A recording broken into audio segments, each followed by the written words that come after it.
Nous nous intéresserons dans cette vidéo aux plaies de la main, un problème fréquent surtout chez les travailleurs manuels. Nous commencerons tout d'abord par l'étude des plaies de la face palmaire de la main. Cette zone est non seulement prone aux lésions tendineuses, mais aussi aux lésions vasculaires et nerveuses.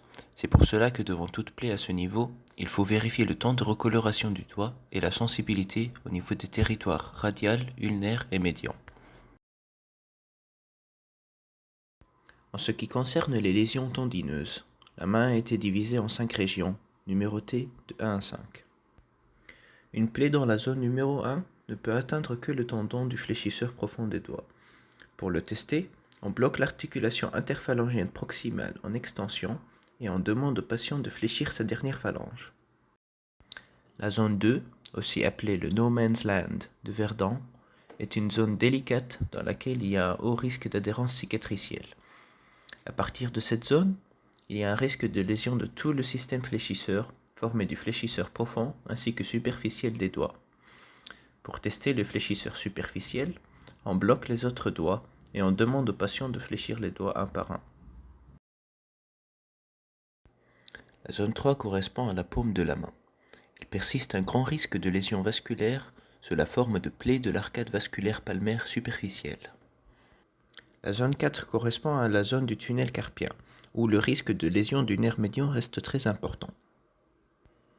La zone 5 correspond à la jonction musculo-tendineuse en proximale du pli du flexion du poignet. Passons maintenant à l'étude de la face dorsale de la main. Les lésions ici sont dominées par les lésions des tendons extenseurs qui sont très superficielles à ce niveau. Le dos de la main est divisé en 7 zones. Les zones impaires sont toutes en regard d'une articulation, ce qui confère à ces lésions un grand risque d'arthrotomie associée. Pour les zones 1 et 2, le risque est l'atteinte de la bandelette terminale de l'appareil extenseur.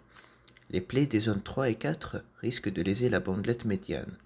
Et à partir de la 5e zone, les lésions sont en général complexes et il y a risque d'atteinte de l'appareil extenseur en sa totalité.